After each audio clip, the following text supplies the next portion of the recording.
Assalamualaikum warahmatullahi wabarakatuh. Perkenalkan, nama saya Nurli Ramanopa. Saya mahasiswi D3 Kebidanan tingkat 2. Di sini saya akan menjelaskan pembukaan dari 1 sampai 10 pada persalinan normal. Terima kasih, selamat menyaksikan. Mencari porsio. Cara menentukan porsio atau bukan, misalkan masih mulus berarti bukan atau belum menemukan.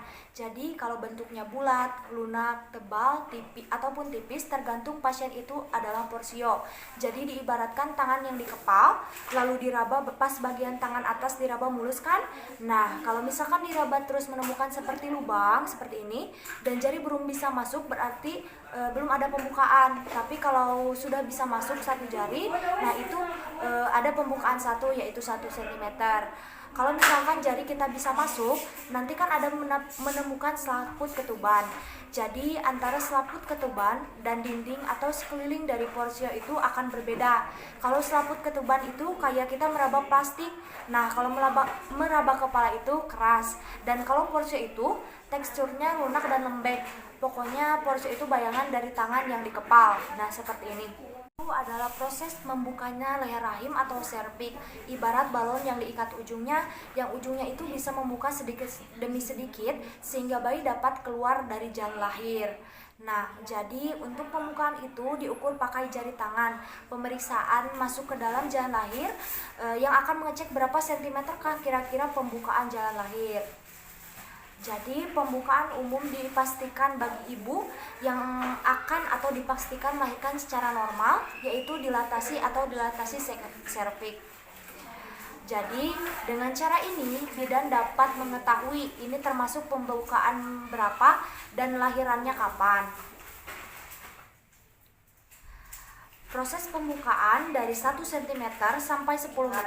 Pembukaan akan dikatakan lengkap apabila sudah memasuki pembukaan 10 atau 10 cm dan bayi sudah siap dilahirkan.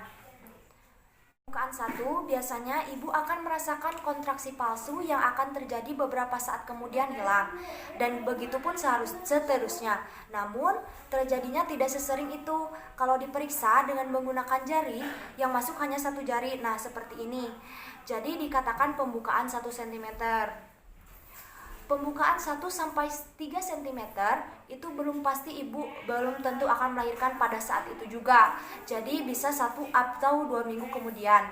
Terjadinya respon ibu dan tergantung kontraksi yang terjadi.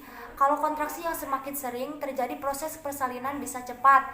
Nah, kalau kontraksinya lemah, kemungkinan proses persalinan belum bisa kita prediksi. Pembukaan 2, nah di sini seperti ini. Pembukaan 2, ini lebar pembukaan serviksnya sekitar 2 cm seperti ini.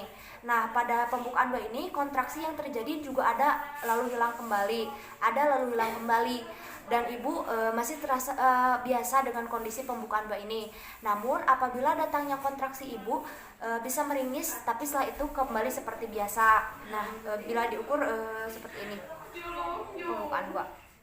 Nah, pada pembukaan ini merupakan persalinan sudah 3 cm seperti ini. Jadi lebarnya sudah sekitar selebar koin yang lebarnya sekitar 3 cm. Pembukaan 1 sampai 3 ini masih dikatakan fase laten atau fase menunggu. Jadi sebagai penolong, dokter ataupun bidan itu belum ready ataupun belum siap-siap untuk cepat-cepat nih menolong persalinan. Nah, pembukaan 3 sekitar seperti ini.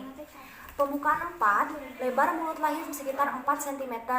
Nah, ini mulai dari bukaan 4 sampai 10 merupakan tanda kala 1 fase aktif.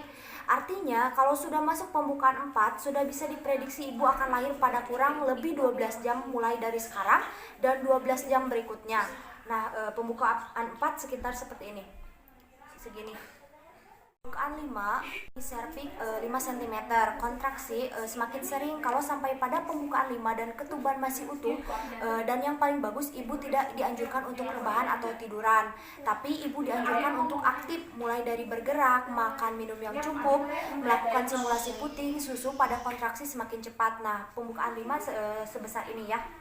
Selanjutnya pembukaan 6, ini serviks sudah 6 cm sebesar buah alpukat yang kecil, kontraksi semakin sering. Nah, pada pembukaan 7, Lebar serviks sudah 7 cm seperti lubang. Nah, ini ibu sudah mulai merasakan napas yang tidak teratur. Nah, di sini tipsnya ibu harus rajin bernapas, olah pernapasan. Hal itu kenapa ibu harus ikut kelas hamil, yoga, kelas apapun untuk melatih pernapasan ibu. Pembukaan 8 ini kontraksi sudah semakin sering. Biasanya pembukaan 8 sampai 10 itu jatuhnya lebih cepat. Jadi pembukaan 8 ini dan beberapa ibu hamil malah sudah merasakan seperti perasaan ingin mengejan. Tapi hal itu belum boleh. Jadi ibu dianjurkan untuk miring kiri, miring kanan, tarik nafas dan buang nafas. Pembukaan 8 sekitar seperti ini ya, 8 cm. Pembukaan 9 ini sudah lebih sering terjadi kontraksi dan biasanya kepala bayi sudah mendorong sampai ke pintu jalan lahir. Pembukaan 9 sekitar 9 cm seperti ini. Kita sampai ke pembukaan 10. Ini merupakan pembukaan yang lengkap. Pembukaan 10 ini adalah fase di mana bayi sudah bisa dilahirkan. Tapi tidak tiba-tiba pembukaan 10 itu langsung lahir, tidak. Kita lihat dulu, kalau kepala bayi sudah berada 5 cm di depan jalan lahir dan dorongan untuk mengedan itu sudah kuat seperti orang ingin BAB. Nah, BAB-nya ini di sini BAB yang sangat keras ya, keras banget. Nah, disitulah ibu boleh mengedan, tapi harus dipandu oleh bidan ataupun dokter. Pembukaan 10 sekitar 10 cm seperti ini. Terima kasih sudah menonton. Semoga bermanfaat. Wassalamualaikum warahmatullahi wabarakatuh.